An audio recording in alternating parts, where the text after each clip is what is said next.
Guys, welcome to my channel. आज का हमारा टॉपिक है पीपीएफ। सबसे पहले ये जानेंगे पीपीएफ होता क्या है। पीपीएफ एक पब्लिक प्रोविडेंट फंड होता है जो गवर्नमेंट के थ्रू चलाया जाता है, जिसमें आप एक लॉन्ग टर्म के लिए इन्वेस्टमेंट करके चल सकते हैं, जिसमें सिर्फ आपको 500 रुपीज़ से लेके 1.5 लाख रुपीज़ का इन्वेस्टमेंट एक फाइनेंशियल ईयर में कर सकते हैं। इसका जो मिनिमम टेन्योर होता है 15 ईयर्स का होता है और आप इसको 5 ईयर्स के ब्लॉक में इसको इंक्रीज़ कर सकते हैं। पीपीएफ एक गवर्नमेंट द्वारा प्लान है जिसमें आपको फिक्स रिटर्न मिलता है। इसमें कोई अप एंड डाउन्स का नहीं है। जैसे अभी हमारा जो करंट रेट चल रहा है 7.1% का चल रहा है एज़ पर दी गवर्नमेंट। अगर आप इन्वेस्टमेंट करके चलते हैं 1.5 लाख रुपीज़ पर फाइनेंशियल ईयर, तो जो भी आपको इंटरेस्ट मिलेगा आफ्टर 15 ईयर्स के बाद, वो आपका बिल्कुल टैक्स फ्री रहेगा।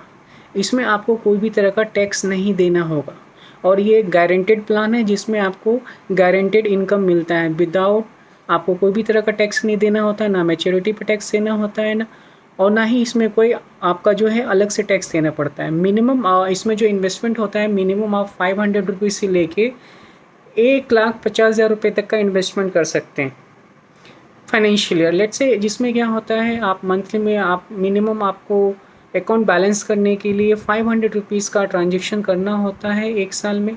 अगर आप इसको नहीं करेंगे तो आपका अकाउंट इनएक्टिव हो जाएगा और मैक्सिमम आप 1.5 लाख रुपीज़ का कर सकते हैं। तो सबसे पहले गाइस ये जानेंगे इस अकाउंट को ओपन करने के लिए हमारे पास जो एलिजिबिलिटी है, आप इसको कैसे ओपन कर सकते हैं।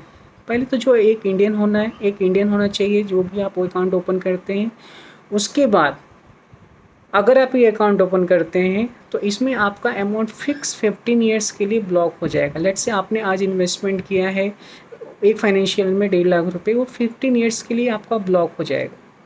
बट इसमें कंडीशन ये होता है कि जैसे आप 5 ईयर्स के बाद अगर आप कुछ उसमें पार्शियल अमाउंट विड्रॉल करना चाहते हैं या हो सकता है कुछ इमरजेंसी आ गया हो, तो उस पर आप वैलिड प्रूफ दे के पार्शियल अमाउंट विड्रॉ कर सकते हैं। इसको ओपन करने के लिए हमारे पास मल्टीपल ऑप्शंस हैं। आप इंटरनेट बैंकिंग के थ्रू कर सकते हैं, पोस्ट ऑफिस के थ्रू कर सकते हैं। अगर आप चाहें तो इसमें जो ओपनिंग के लिए है, या तो आप मोबाइल बैंकिंग कर सकते हैं, SBI, PNB as an example है, आप प्राइवेट बैंक से भी कर सकते हैं। और इसमें क्या होता है, पीपीएफ अकाउंट सिर्फ एक लोग के लिए एक अकाउंट होता है, आप मल्टीपल अकाउंट्स ओपन नहीं कर सकते हैं। अगर आपके नाम से एक ऑलरेडी अकाउंट है तो आप दूसरा अकाउंट नहीं ओपन कर सकते हैं। सबसे अच्छी चीज़ इसमें यह है, आपको कोई भी तरह का रिस्क नहीं है। अगर आपने 1,000 रुपीज़ का इन्वेस्टमेंट किया है 15 साल के लिए, तो जो भी आपको मैच्योरिटी पे मिलेगा गारंटेड अमाउंट मिलेगा आपको। इसमें आपका कोई भी तरह का डिडक्शन नहीं होगा एज़ पर दी गवर्नमेंट। और दूसरी चीज़ ये है, अगर जो भी कोई इन्वेस्टमेंट करना चाहते हैं लॉन्ग टर्म के लिए या कोई कॉर्पस जमा करना चाहते हैं, बिना कोई टैक्स के, बिना कोई आपको टैक्स नहीं देना है, ना ही कोई रिस्क कवर आपको मैनेज करना है। जैसे कि म्यूचुअल फंड में क्या होता है, हमारा rate of interest up and down होते रहता है, समटाइम्स 12% का, 15% का ही हो सकता है, 8% भी है। बट इसमें आपको फिक्स्ड अमाउंट मिलेगा ऑन मैच्योरिटी पे।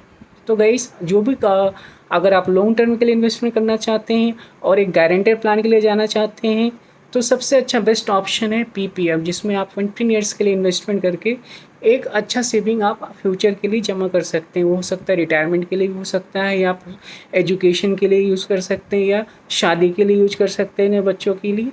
तो एक अच्छा प्लान है जिसमें आपको पूरा सेफ्टी मिलता है आपके अमाउंट का, आपका प्रिंसिपल बिल्कुल सेफ रहता है और जो इंटरेस्ट देगी आपको गवर्नमेंट, वो भी आपको टैक्स फ्री रहेगा। बाकी इसमें जो आप जैसे अगर आपने 15 ईयर्स कंप्लीट कर लिया या आप चाहते हैं इसको 5 ईयर्स के लिए और ब्लॉक को इंक्रीमेंट करने के लिए, तो ये भी ऑप्शन रहता है। आप उसको 5 ईयर्स के लिए और आप इसको इंक्रीज़ कर सकते हैं। तो 20 ईयर्स के बाद आप अपना जो भी कॉर्पस आता है बैंक से निकाल सकते हैं। बाकी और भी जानना चाहते हैं पीपीएफ के रिलेटेड, तो आप इसमें कमेंट कर सकते हैं, या कुछ और इन्फॉर्मेशन जानना चाहते हैं पीपीएफ कैसे ओपन होगा, कहाँ से होगा, क्या डॉक्यूमेंट्स रिक्वायरमेंट होंगे, तो आप गाइस कमेंट में लिख सकते हैं। और जहाँ तक मुझसे इन्फॉर्मेशन होगा, मुझे जो भी आप पूछेंगे, मैं कोशिश करूँगा आपको जल्दी से जल्दी उसका आपको इन्फॉर्मेशन दूँ, जिससे कि आप एक अच्छे बेटर जानकारी से आप आगे फ्यूचर के लिए प्लान कर सकते हैं। अगर आपको वीडियो अच्छा लगा हो तो लाइक सब्सक्राइब करना ना भूलें। अगर कुछ क्वेरी है या कोई डिस्कशन करना चाहते हैं तो आप मेरे कमेंट में लिख सकते हैं। Thank you guys.